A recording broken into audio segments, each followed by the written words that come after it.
Hello and welcome to another Doctor Who Big Finish video. Do you like it? I thought I'd wear it because we're doing a Troughton video. So yes, today we're looking at the fourth series of the Early Adventures, which is in fact the second series to feature the second Doctor. That's a bit of a mouthful. Yes, so this series is just recently gone. It finished in December and we're overviewing it. So the way this video is going to work, I'm going to go from my least favourite story to my favourite. So I thought I'd do a bit of a recap before we go on to these lovely four stories.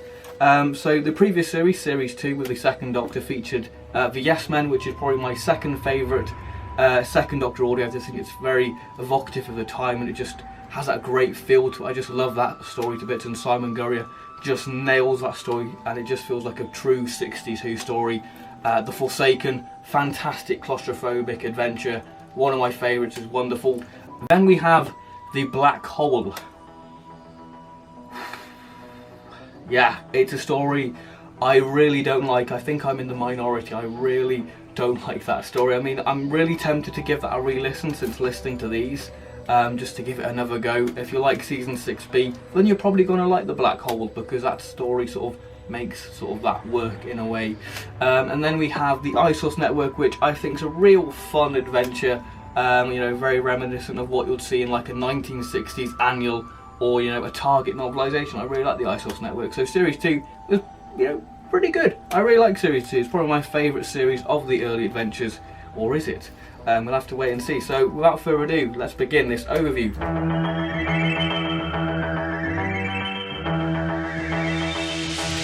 So at number 4 we have the Morton Legacy. Yes, the third story in the fourth series. Now before I actually discuss this story, I just want to say that this series is balanced. I think that this series, like I say, has something for everyone, in the sense that we've got two historical adventures, then you've got two space adventures. So we've got the Night Witches and the Morton Legacy being historical. Then we have the Outliers and Wreck of the World being the sci-fi adventure. So it kind of goes historical, sci-fi, historical, sci-fi. So that's quite a nice balance, really. Yes, and we also get 3 Ben, Polly and Jamie stories, which I'm glad that Big Finish are using this TARDIS team a bit more, because I think they're absolutely great, and Big Finish made me really appreciate Ben and Polly's characters. So yes, the Morton Legacy. It's wrong to say that this is my least favourite story from the series, because I think it's a great listen. You know, I'll happily listen to this again, but it just doesn't cut above the weight what the other stories have. So yes, this story reminds me very much of Evil of the Daleks, in the sense that the TARDIS, somebody's taken the TARDIS and the Doctor and his crew have got to get the TARDIS back, and of course this is set in Victorian London, and I thought that this story would probably be the most dull and boring adventures. You know, I didn't think that the second Doctor would suit Victorian times that much, because I don't think the second Doctor to me is a historical Doctor. I think the second Doctor is more of a Doctor where I see it out in space having these weird wacky adventures, and I was kind of right that this was, you know, the weak link in the series, but I was surprised on how much I enjoyed it, because, you know, the Doctor, you know, has promised, you know, Ben and Polly, you know, if we get back to the TARDIS now, instead of exploring Victorian London, you know, I can get you back to 1960s. And they're like, oh great, but the TARDIS has vanished. Who is taking the TARDIS? It is that man there, Mr. Morton, who has a strange collection of items. Now this story, I will say, it does play around with sort of an alien element, and you think that this weird alien force is behind it, but in episode 4, it's revealed that it's something quite different. So it kind of plays, it kind of teeters with your imagination, thinking, oh, are we going to have this real grand sort of creepy alien? Because the way this sort of creature is described in the sort of first half of the story, you know, it sounds very sinister, and you think, oh, that's going to be wonderful. But it turns out to be something quite different. The story itself, I will say, it plods along nice. It's very methodical, that it goes from point A to B. You know, it doesn't rush to give itself away. It's very reminiscent of the time, really. You know, it just plods along nicely. I mean, I wouldn't say that it's dull, but it never really ramps itself up. It just flows along nicely. It never picks up the pace. It's always at the same sort of speed. We do have a few nice action moments within it, and it does create some nice sort of imagery within your head. And yeah, I just think this is a great story for the second Doctor and his TARDIS crew. I think this is a great story for those. Also, I think the supporting characters are wonderful. You know, Mr. Morton's fantastic, and his daughter is absolutely wonderful, who Jamie has a bit of a fancy to, and it's quite heartbreaking to see what happened between those characters at the end. The sort of villains within this, Dexter and I think Copeland, I think it is, are just sort of I treat them as sort of these weird sort of urchin characters. I kind of imagine like that, you know, just thinking about money, you know, trying to get a bit of profit. They're great characters. You know, they're not introduced until the second half, but this story to me feels more like a First Doctor story, and I guess that kind of is reminiscent of the time, because I suppose some of these First Doctor stories, what they had planned, would probably pass over to the Second Doctor. But yeah, this story does feel more like a First Doctor adventure. I can see that the First Doctor would probably suit this story a bit more. So overall, what would I give the Morton Legacy? I'll give the Morton Legacy a 7 out of 10. Pretty good. At number 3, we have Wreck of the World. Yes, the Zoe story. And yeah, this is essentially Zoe's story, because Zoe gets a hell of a lot to do within this. You get a lot of technical babble, and she does it brilliantly. So if you're a fan of Zoe, then you're going to like this. Now, part 1.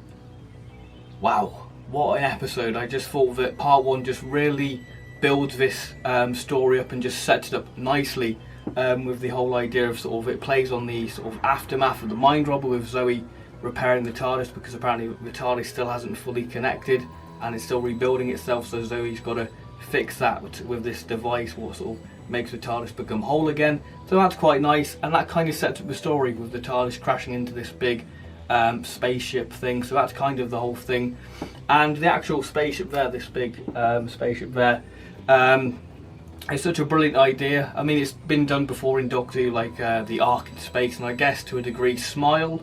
But yeah, really like this. The sleepers within this story, the sort of monster, I guess, are fantastic. The Corvus, I really like the idea of, and the way they stop the Corvus is quite a funny idea, I guess. But back to the story, part 2, it loses everything what this story built up, because I think that part 1 did such a wonderful job building the atmosphere and building this cold, harsh environment, which is kind of continued throughout the story. And you do get little glimmers throughout, but part 1's the best example of that. And part 2, I'm not normally a person to criticise the music, but I think part 2's music, and I think part 4 as well, has the same music. It just doesn't go with the scene. The scene's this real tense moment, and instead we've got this quite, I guess, derpy music. It just doesn't seem to fit the scene. It seems more 80s music than 60s. But yeah, the little robot, what's it called? The Gnostic is kind of like a 60s version of Gadget, but back to the story, annoying. Like I said, sort of, I wasn't a fan of part 2, and half of part 3 I wasn't a fan, but when it got to sort of the halfway mark through part 3, I started to become a bit more engaged within the story, and I started to like what direction this story was going down, and then part 4 was alright. I thought part 4 was a little bit padded, but it was still a pretty good episode. But yeah, very good story. Quite creepy. It's basically the Second Doctor does Oxygen. Basically, what if the Second Doctor was put in the Oxygen story? And it's quite interesting to see the Second Doctor very much more of a, I wouldn't say manipulative, I think more sly, but he's very cunning within this, but he knows a lot more than what he's letting on, which is rather nice to see a different side to the Second Doctor, and Fraser Hines does a wonderful job playing that side of the Second Doctor. So Wreck of the World, I'm gonna give 8 out of 10. I thought, though it does have a few faults with pacing, and the music doesn't quite add up right to the scenes, but I just like the idea of it. Though it's been done in Doctor Who, I just thought it was quite a nice idea, and the characters themselves, the supporting characters, a very interesting bunch within it. So yeah, Wreck of the World gets an 8 out of 10.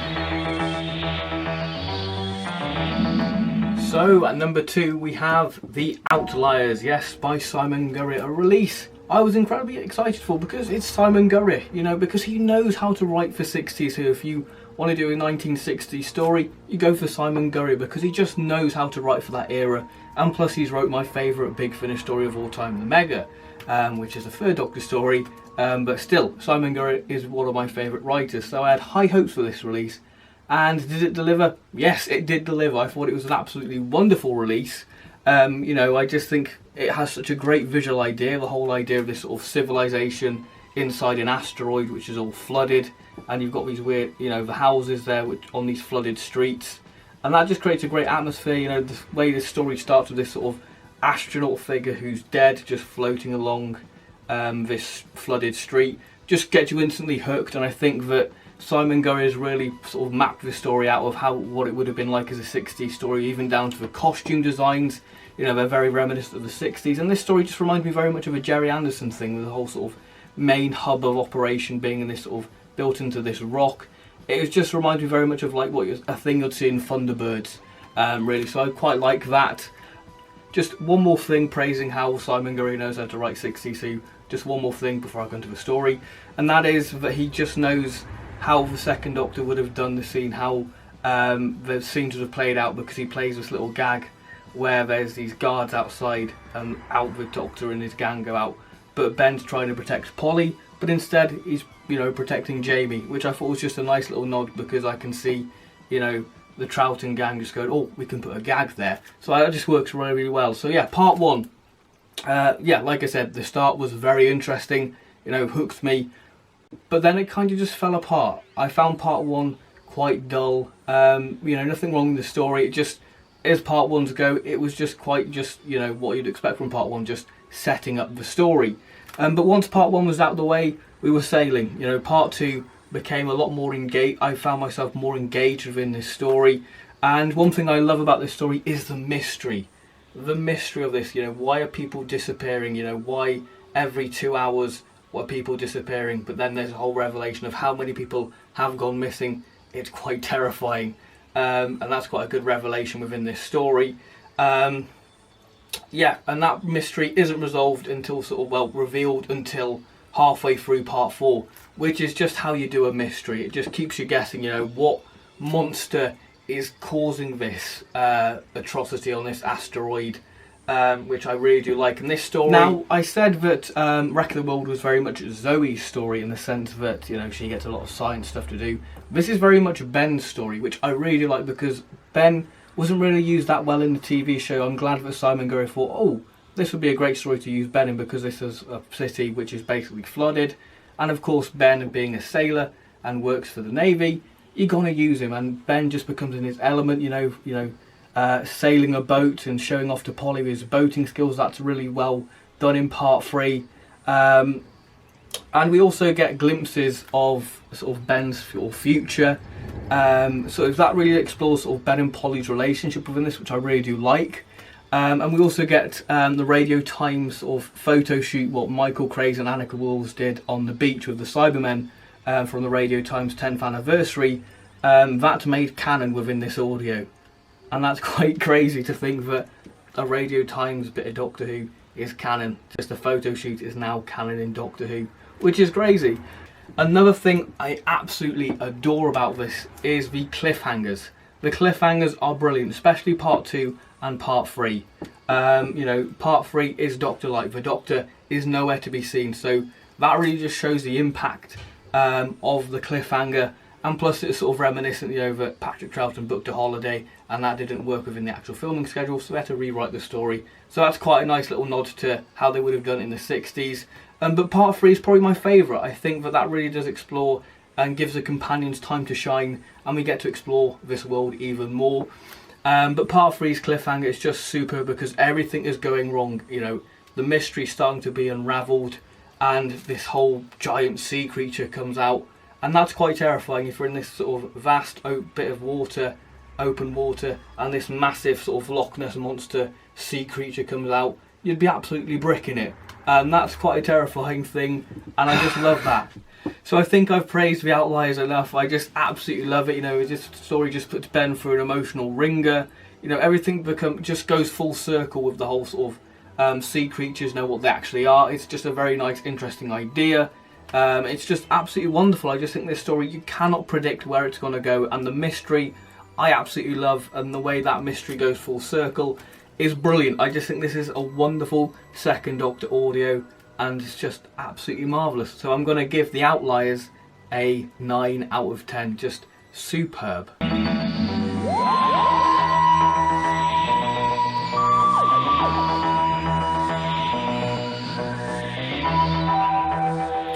So we've reached number 1. Now I can't exactly build this up because there's only 4 stories in the series. So we have The Night Witches at number 1, my favourite release of the series. Now this has probably surprised quite a few of you, because The last, Big Finish historical story I reviewed, The Behemoth, I really didn't like, and I was in the minority. Everybody seems to love it, but I seem to find it quite dull. And that's not the case. I don't hate pure historical stories. It just depends on the substance, and I didn't think The Behemoth had the substance. I love the Reign of Terror, I love the Aztecs, and my favourite Fifth Doctor audio is the Peterloo Massacre, which is a pure historical. So for me, the historical adventures work when there is enough substance, and The Night Witches is a perfect example of when a historical adventure has the substance to be a four-parter. Now, what I love about this story is that though it's set in World War II, it's in a very different setting. It's not in, blitz-torn London, or it's in sort of occupied France. It's somewhere completely different. And though this story is a pure historical, you can kind of say that this story is kind of a base under siege, with the sort of Night Witches base sort of being sort of under attack and sort of going in sort of siege mode because the Germans are getting ever closer. Now, another thing what I find good about this story is that I found it quite educational, in the sense that like the Sword of Chevalier, that I'd never heard of that character before.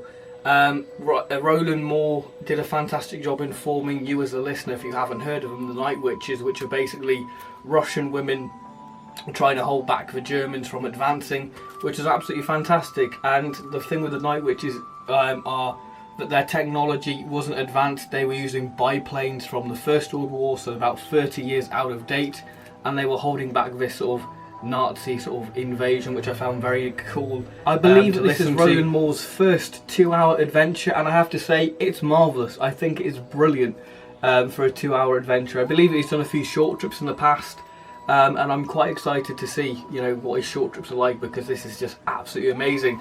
And I feel like this is a perfect winter listen. This is the story you want to listen to now, because when I listened to this kind of the back end of December, we had a bit of snow, and just it helped me sort of visualise the Second Doctor and his crew just wandering around in the snow. And it's quite nice in part 1 that we get the Second Doctor and his TARDIS crew having a snowball fight, which is quite a nice little image of them just having a good lark around before the impact of sort of World War II hits them, which is rather nice. And this story also continues continuity from the Yes Men, in the sense that the Doctor's teaching Polly how to fly the TARDIS. So I think that's rather nice. Now, speaking of Polly, this is very much Polly's story, as she gets a lot to do within this story. And this is another thing. There is a person what looks identical to Polly, and that person is called Tatiana, who is the best pilot of the Night Witches. So that causes a very interesting sort of stir within the story. Now, is it Polly? Is it Tatiana? And I believe that Annika Wills was going to play Tatiana, but she didn't think that she could pull off a convincing Russian accent, so we get another person playing Tatiana. But Annika Wills does voice Tatiana in certain points. I'm not going to say how that fits into it, but she does, which is rather nice. And it was quite nice to see those two characters interact, because obviously they look the same. And this story really does sort of explore the theme, what happens if the Doctor dies?